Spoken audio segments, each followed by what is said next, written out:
اس میں راہ سخن نکلتی تھی، یہ والا شعر اس کی تشریح قلم کر رہے تھے۔ شعر ہوتا تیرا شعار آئے کاش، راہ سخن کا مطلب ہے بات چیت کا راستہ، بات چیت کا حل یا بات چیت کا ذریعہ۔ اس میں راہ سخن نکلتی تھی، شعر ہوتا تیرا شعار۔ شعار سے مراد لفظی لغوی معنی تو ہیں طریقہ، لیکن یہاں ہم کہیں گے شعر ہوتا تیرا شعار، یعنی کہ شعر فہمی، سخن فہمی، شعر سمجھنا۔ آئے کاش، شعار کافیہ ہے، آئے کاش ردیف ہے۔ وضاحت طلب شعر میں شاعر نے،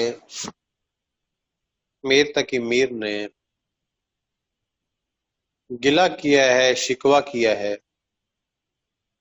کہ میں شاعر ہوں، میں اپنے جذبات و احساسات الفاظ کے لبادے میں اوڑھ کر محبوب کو پیش کرتا ہوں، لیکن محبوب میں سخن فہمی نہیں ہے، محبوب شعر شناس نہیں ہے، اس لیے میرے جذبات و احساسات محبوب تک نہیں پہنچ پاتے۔ میر اپنے بارے میں، اپنے جذبات و احساسات کے اظہار کے بارے میں اپنے ایک شعر میں کہتے ہیں کہ مجھ کو شاعر نہ کہو، مجھ کو شاعر نہ کہو کہ میر صاحب میں نے،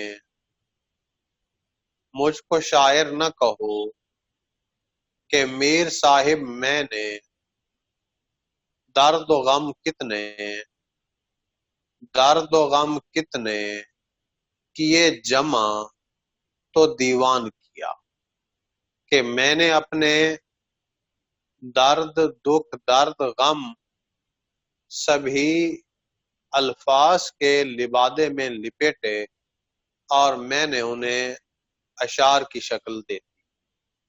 تو اب صاف ظاہر ہے کہ میر کے جذبات و احساسات، میر تقی میر کے دکھ درد سبھی الفاظ کی صورت میں، اشعار کی صورت میں بیان ہوئے ہیں، اور محبوب جو ہے وہ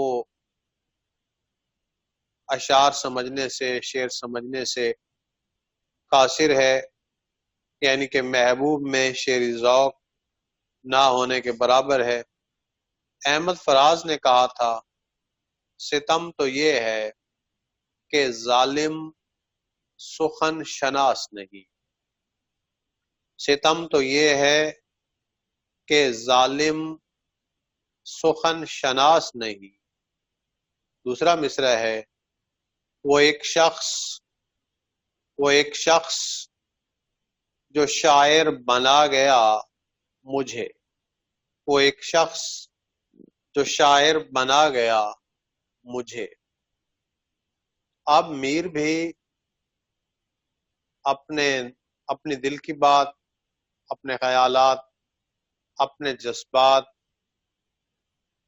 اپنی محبت کا اظہار الفاظ کے ذریعے، اشعار کے ذریعے کرتا ہے، لیکن محبوب شعری ذوق نہیں رکھتا، محبوب شعر سمجھنا نہیں چاہتا، اس لیے میر کے جذبات، میر کے احساسات اور میر تقی میر کا اظہار محبت محبوب تک نہیں پہنچتا۔ تو اس کا مطلب یہ ہوا کہ میر جب اشعار میں بات کرتا ہے، جب شعر کہتا ہے، تو شعر میں لفظ شعر، شین عین رے، شعر کا مطلب لفظی لغوی معنی اشارے کے ہیں، اور کہا یہ جاتا ہے کہ اشارہ جو ہے وہ عقل مند ہی سمجھتا ہے۔ تو یہ بھی ہماری اردو شعر و شاعری کی روایت رہی ہے کہ محبوب ہمیشہ ہٹ درمی کا مظاہرہ کرتا ہے، محبوب ہمیشہ کم عقلی کا مظاہرہ کرتا ہے، محبوب ہمیشہ بے پرواہی کا مظاہرہ کرتا ہے، محبوب ہمیشہ بے رخ ہوتا ہے، کج ادا ہوتا ہے، کسی بات پر دھیان نہیں دیتا، یعنی کہ سنی ان سنی کر دیتا ہے۔ میر اپنے ہی ایک شعر میں کہتا ہے، میں جو بولا کہا کہ یہ آواز، میں جو بولا کہا کہ یہ آواز اسی خانہ خراب کی سی ہے، میں جو بولا کہا کہ یہ آواز اسی خانہ خراب کی سی ہے۔ صاف ظاہر ہے کہ میر تو شعر میں اشارتاً اپنے دل کی بات کرتا ہے، اپنے دکھ درد بھی بیان کرتا ہے، لیکن محبوب توجہ نہیں کرتا، توجہ نہیں دیتا۔ تو میر کو یہ گلہ ہے، شکوہ ہے کہ کب تک میں محبوب کی بے رخی برداشت کرتا رہوں گا۔ کاش محبوب جو ہے وہ سخن فہم ہوتا، شعر شناس ہوتا اور میرے دل کی بات سمجھتا۔ تو اب ہم یہ کہہ سکتے ہیں کہ شعر میں اشارہ ہوتا ہے، اشارہ عقل مند نہیں سمجھتا ہے، جیسے ضرب المثل ہے بھینس کے آگے بین بجانا۔ تو میر تقی میر کا شعر بھی بالکل اسی کے مصداق ہے کہ میر تو شعر میں، شاعری میں، الفاظ کے قرینے میں اپنے جذبات و احساسات محبوب سے بیان کرتا ہے، لیکن محبوب پر نہ ہی اثر ہوتا ہے، نہ ہی محبوب سمجھنے کی کوشش کرتا ہے۔ تو اس لیے میر غمزدہ ہے۔ وہ شعر ہے، پھول کی پتی سے، پھول کی پتی سے کٹ سکتا ہے ہیرے کا جگر، پھول کی پتی سے کٹ سکتا ہے ہیرے کا جگر، مرد ناداں پہ ہے کلام نرم و نازک بے اثر۔ پھول کی پتی سے کٹ سکتا ہے ہیرے کا جگر، مرد ناداں پہ ہے کلام نرم و نازک بے اثر۔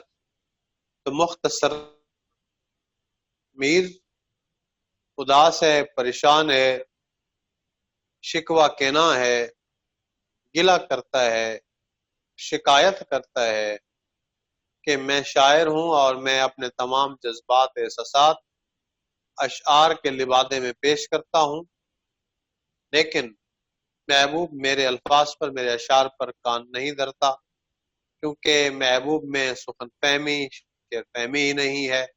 لہٰذا میری یہ حالت زار اس وقت تک برقرار رہے گی جب تک محبوب شعر سمجھنے کی کوشش نہیں کرے گا۔ بیٹا آج اتنا کافی ہے، کیونکہ ایک شعر اس کا رہتا ہے، وہ شعر بھی اہم ہے، اور یہ دونوں غزلیات میر کی تشریح کے حوالے سے اہم ہے۔ اینول ایگزام میں یہاں سے 12 اشعار آئے ہیں، اور حصہ غزل کی ترتیب یہ ہوتی ہے کہ ایک ہی غزل سے 3 اشعار تسلسل کے ساتھ دیے جاتے ہیں۔ مثال کے طور پر اگر اس غزل کے آخری شعر تینوں شعر دینا چاہیں تو دیے جا سکتے ہیں، یعنی کہ آخر میں ایک شعر بچ گیا ہے جو مقطع نہیں ہے، آخری شعر ہے، کیونکہ اس میں تخلص نہیں ہے۔ قصیدہ یا غزل کا آخری شعر ہو اور اس میں تخلص ہو پھر تو وہ مقطع ہوتا ہے. اگر آخری شعر ہے اس میں تخلص نہیں ہے اسے ہم غزل کا آخری شعر ہی کہیں گے.